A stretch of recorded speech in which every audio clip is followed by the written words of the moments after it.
अस्सलाम वालेकुम जी, मैं हूं अदील राजा। आप देख रहे हैं मेरा यूट्यूब चैनल। जनाब वाला, कल रात की वीडियो पसंद करने का शुक्रिया।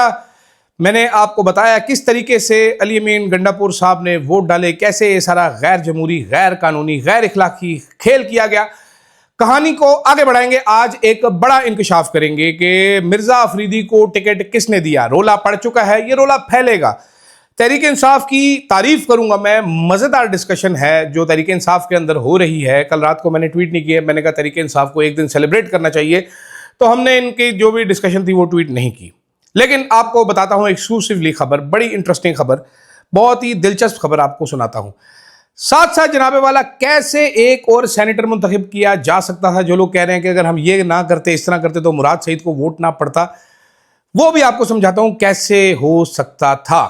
साथ साथ शरीफ खानदान में अंदरूनी लड़ाई बढ़ चुकी है, ये क्या कहानी है ये भी आपको समझाता हूं। और अजब करप्शन की गजब कहानियां, अनवारुल हक काकड़ से लेके आज के दौर तक की, गंदम चोरी, बिजली चोरी, हर चीज की कहानी, ये भी आपको इस वीलॉग में सुनाऊंगा। छोटा छोटी बात करूंगा, सारी सब आपको बताता हूं।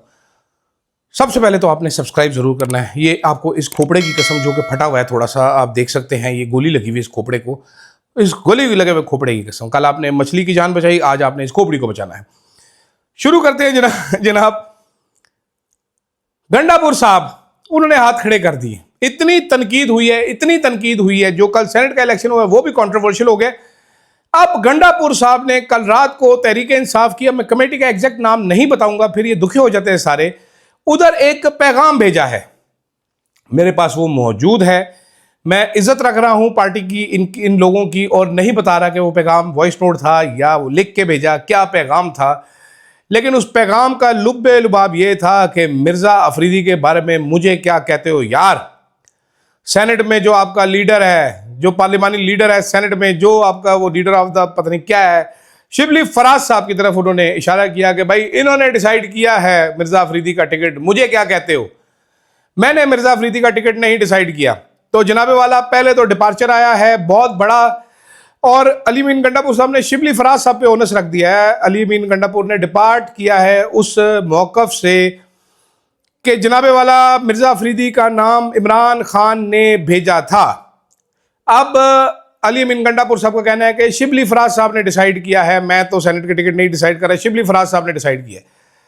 तो आगे आगे देखते जाइए होता है क्या, कैसे होता है, क्यों होता है। ये आपस में लड़ मर के फट के सारा कुछ करेंगे, क्योंकि कारकुनान मान नहीं रहे अभी भी। कल भी आपने देखा, जहां दूसरी पार्टियां चिल कर रही थी, मजे कर रही थी, मौजें मार रही थी, वहां पर दुख भरी कहानी ये है कि ये बेइज्जत भी हो रहे हैं ठीक ठाक।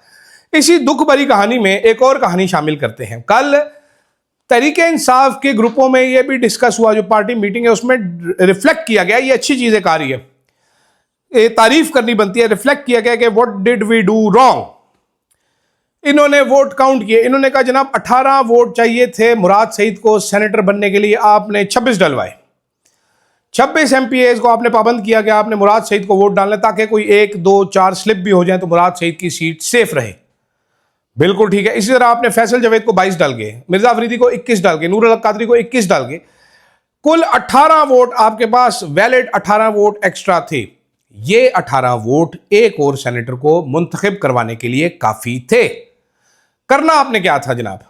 करना आपने ये था कि आपने किसी भी बंदे को नहीं कहना था कि खुरम ज़ीशान या इरफान मरवत को, इरफान सलीम को या आयशा बानो को, जो भी खड़ा होता उसको वोट दें। आप करना आपने ये था। आपको ये बहुत सारे लोगों को शायद पता हो, बहुत सारे लोगों को ये भी पता हो, ना पता हो, सेनेट का 1 पर्सन 1 वोट इस तरह फार्मूला नहीं चलता। सेनेट में प्रेफरेंसेस होती हैं, ये आपको प्रेफरेंस देते हैं, first choice, second choice, third choice. आप वोट डालते हैं जनाबे वाला, मेरी फर्स्ट चॉइस मुराद सईद है, मेरी सेकंड चॉइस जो है वो फैसल जावेद खान है, मेरी थर्ड चॉइस ये है। इसमें हर जो सेनेटर का उम्मीदवार होता है उसको एक ग्रुप ऑफ एमपीएस दिया जाता है कि तुम्हें ये 20 डालेंगे, तुम्हें ये डालेंगे, तुम्हें ये डालेंगे। अब पहली चॉइस मुराद सईद को, जो 26 बंदे थे उनमें पहली चॉइस वो मुराद सईद को वोट डाल सकते थे। 26 के 26 सेकंड चॉइस पे आप खुरम ज़ीशान जो खड़ा था या इरफान मरवत को खड़ा करते हैं और उसको कहते हैं कि उसको वोट डाल दें। सेम इसी तरह फैसल जावेद खान साहब, उनको जो 22 बंदे वोट डाले थे उनको कहते हैं सेकंड प्रेफरेंस में इरफान मरवत या ज़ीशान, हम इरफान का नाम चलाते हैं कि इरफान मरवत को डाल देते, इरफान सलीम को। थर्ड जो नूरुल हक कादरी साहब को डाल रहे थे, उनको कहते हैं सेकंड चॉइस में सारे इरफान मरवत को डाल दें। ठीक है, फोर्थ जो डाल रहे थे इसको, उसको कहते हैं सारे के सारे आप इरफान मरवत को डालते सेकंड चॉइस में। होता इससे क्या होता, ये कि मुराद सईद को जब सेनेटर बनने के लिए दरकार मतलूबा वोट यानी कि 18 वोट पूरे होते, तो सेकंड चॉइस में वोटों ने डाला था, तो जो उनको 26 वोट पड़े हैं, यानी कि उनको 8 जो एक्स्ट्रा वोट पड़े हैं, वो उनकी सेकंड चॉइस को ट्रांसफर हो जाते, जो होते इरफान मरवत। तो इस तरह उनको 8 वोट मिल जाते। उसके बाद दूसरा, जब फैसल जावेद खान को 22 वोट पड़े हैं, तो वो 18 गिनते, वो कहते हैं ये तो हो गया सेनेटरी, 4 एक्स्ट्रा सेकंड चॉइस को शिफ्ट करो, तो इरफान मरवत के 12 वोट हो जाते। इसी तरह जब नूरुल हक कादरी साहब के 21 वोट 18 वोट काउंट होते, तो 19, 20, 21 3 वोट वो होते उधर, तो वो हो जाते 15। इसी तरह जो चौथे साहब है, मुझे अब नाम नहीं, मिर्जा अफरीदी साहब, जिनको 21 वोट मिले, उनके जब 18 होते हैं, 19, 20, 21 वोट उनको मिले हैं, टोटल 21 वोट ट्रांसफर होते हैं मरवत के भी हो जाते हैं 18। तो तहरीक इंसाफ आराम से, बगैर किसी हॉर्स ट्रेडिंग, बगैर एक बंदा बेचे, बगैर कुछ बेगैरती बेशर्मी किए, आप एक और बंदा मुंतखब करवा लेते। लेकिन आपने जो गंदी गेम खेली है, जो कि एक्सपोज हो चुकी है बुरे तरीके से, शर्मिंदगी होती है। मैं पता नहीं क्यों मेरे जहन में बार बार एक बात, ये पख्तून है जी, पठान है, ये बहादुर लोग होते हैं, डरते नहीं हैं, ये बड़े बासूल लोग हैं, बड़े बागैरत लोग हैं। आप लोगों ने किया क्या है? आप लोग हमेशा ये बिकने वाले इतने ज्यादा क्यों है भाई? और इतना जब भी देखो केपीके में खरीदार आ जाता है, वो मंडी लगा के बैठा होता है, बिक रहे होते हैं धड़ाधड़, ठकटक ठकटक, पैसे में बड़ी पावर है, ठीक है भाई। लेकिन आपकी जमात इतना लड़के आई है, इतनी मार खा के आई है, आपने कुछ सीखा नहीं है? और नहीं तो फार्मूला तो सीख लो जीतने का। गंडापुर साहब खुद ही वोट डाल रहे, ये तरीका आप अपने सेनेटर्स के लिए वैसे भी आजमा सकते थे कि भाईजान हर बंदा मुझे वोट ला के देगा, मैं चेक करूंगा। इतने आप मॉनिटर बन के बैठे हुए थे कल, ये तो आप वैसे भी कर सकते थे जनाबे वाला, क्यों नहीं किया आपने? तो ये कहानी हुई है, तहरीक इंसाफ के अंदर डिस्कशन भी हुई है, जारी है डिस्कशन, बट देर इज क्या कहते हैं जी, there is something seriously wrong. वो तो there is something is rotten in the state of Denmark है ना, there is something seriously rotten in KPK. मैं इस पे ये कहना चाहूंगा। अच्छा खैर जनाब, आगे चलते हैं। दूसरा टॉपिक मैंने क्या सोचा था, हाँ जी जनाबे वाला, डॉन अखबार में खबर आई हुई है। खबर यह है कि जनाब हमजा शहबाज शरीफ साहब को सेंटर में बहुत बड़ी एक जिम्मेदारी मिलने लगी है। ऐसी जिम्मेदारी होगी क्योंकि हमजा शहबाज शरीफ का पॉलिटिकल एक्यूमेंट था, उनकी ग्रास रूट लेवल तक रसाई, और उन्होंने जो तबैयाँ फेर दी थी, वो तबैयाँ उसी स्टोरी में वो वैसे वो भी कर रहे हैं कि वो तबैयाँ तो हमने देख ली थी जब वो इलेक्शन हुआ था पंजाब का, बाई इलेक्शन 20 सीटों का, और 2/3 मेजॉरिटी जो है इमरान खान साहब उन सीटों की जीत गए थे घर बैठे हुए आराम से सुकून से। तो हमजा शहबाज का हक्का बक्का चेहरा हमने देखा था, कितने वो तगड़े थे। ये बेसिकली जो भी पावरफुल ख़ानदान होता है उसका हर चश्मो चिरागी होनहार सपूत होता है, वो हर बंदा जो होता है वो ब्रिलियंट माइंड होता है। हम जैसे घरों में जो भी पैदा होते हैं हम सारे फुदू होते हैं, हमारे में एक आधा बंदा जो है वो ज़रा सा समझदार निकला है तो वो आइंस्टाइन होता है, लेकिन दूसरों के घरों में जो फुदू तरीन आदमी होता है वो भी हमारे आइंस्टाइन से समझदार होता है। तो इसलिए हमजा शहबाज पाकिस्तान के सबसे बड़े सियासी दिमाग हैं, बड़े पॉलिटिकल वर्कर हैं, तबाहकुन जो है सलाहितों की, तख्लीकी खुदादात सलाहितों के मालिक हैं। तो अब वो आ रहे हैं जी एक नए रोल में सेंटर में। अब ये खबर मैं पढ़ रहा था, बैक ऑफ द माइंड मेरे खबर क्या समझ आ रही थी मुझे, शायद आपको भी समझ आ जाए। मैडम मरियम नवाज, हमजा शहबाज हमेशा पंजाब में बैठे हैं, पंजाब, उन्होंने सेंटर में कभी काम नहीं किया ज़्यादा। आप देखिएगा पूरी ज़िंदगी पंजाब पंजाब पंजाब पंजाब में उनकी ग्रिप भी हो सकती है जी बड़ी। सीएम का वैसे जो बेटा हो सके उसकी ग्रिप होती है, ठीक है, मरियम नवाज साहब की। तो अब मसला ये है कि हमजा शहबाज साहब फेल हो गए जी पंजाब में, जब ये जीते सारे नाराज़ हो गए, मियाँ साहब नाराज़ हो गए, हमजे तू है की है। तो हमजा शहबाज जो है सिंहासन से गिर गए, उसी जगह सिंहासन तैयार करके पेश किया गया मरीम नवाज शरीफ को कि अब ये हमारी होनहार सपूत है, उनको सीएम बना दिया गया। वो बेहतरीन शशके मशके मारी। मेरी इतलात के मुताबिक फैमिली में रिफ्ट है। हमजा शहबाज साहब वांट्स अ रोल, वो कह रहे हैं मैं क्या करूं जी।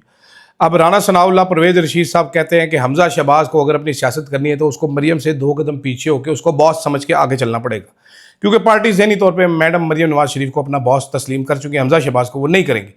लेकिन जाहिर बात है जितने साडा नूर जमाल खोता कोड़ा सब हलाल। अब हमजा शहबाज शरीफ हैं तो शहबाज शरीफ साहब के सबूत, तो उन्होंने अब्बा जी को उन्होंने कहा कि अब्बा जी मैं की करा थे, मैं की गडेरिया बेचा की करा। तो अब उनके लिए एक रोल निकाला जा रहा है जी, बड़ा एक रोल। लेकिन ये रोल जो है आने वाले दिनों में शरीफ खानदान की लड़ाइयों को मज़ीद गहरा करेगा। ये बात हो गई जी। अब आगे चलते हैं। आगे चलने से पहले मुझे नोट्स निकालने पड़ेंगे जनाबे वाला। ऑडिटर जनरल की 2 रिपोर्टें मैंने आपको सुनानी। एक रिपोर्ट है जनाबे वाला निगरान दौर में गंदम स्कैंडल। अब ये ऑडिटर जनरल की रिपोर्ट में इंकशाफ क्या आया? दरामदशुदा गंदम से 300 अरब का नुकसान हुआ। ठीक है, इदारों की सुस्ती और बदनीति से ये स्कैंडल बना। 2023-24 में 24 लाख की जगह 35 लाख मेट्रिक टन गंदम बरामद की गई। हुकूमत ने 24 लाख की मंजूरी दी, लेकिन बरामद जब की गई तो वो 35 लाख थी। 2023-24 में गंदम की पैदावार 3,14,17,000 मेट्रिक टन रही। मुल्क में पहले से 46,10,000 मेट्रिक टन गंदम का जखीरा मौजूद था। ठीक है, कौमी तलब का अंदाज़ा ही गलत बताया गया। वो ये कह रहे हैं जनाब, और कह रहे हैं कि बरामदात के तजादात हैं। पंजाब और सिंध ने फ्लोर मिल्स को कम रकम जारी की, मसनूई तरीकाकार अपना के गंदम की किल्लत पैदा की गई। ईसीसी और काबीना ने सिर्फ 10 लाख टन की 10 लाख टन गंदम बरामद करने की इजाज़त दी थी, जबकि 35 लाख टन बरामद हुई। ठीक है, और ऑडिटर जनरल ने 20, 28, 30 जून को इस सब में जनाब मोहसिन नकवी साहब, जनाब वो मकबूल बाकर साहब जो उधर के सिंध में बने थे, और जनाब अनवारुल्लाह कागड़ साहब, ये सब फ्रॉड, ये मुलविस हैं इस सब में। और जैसे कि मैंने एक दफ़ा पहले कहा था कि हमारी इस्टेब्लिशमेंट को करप्शन से मसला नहीं है, इसलिए इनका कोई एहतसाब नहीं होगा, आपने यकीन रखना है। आखिर में जाते जाते बिजली के टन बिल आते हैं आपको, महंगी बिजली। दिल करता है मैं यही बिजली ऐसी ज़बरदस्त हाई क्वालिटी बिजली तो महंगी होती है, मेरा दिल करता है मैं गुजरते गुजरते देखा था करंट का झटका लगवा लिया करूँ, चार्ज कर लो।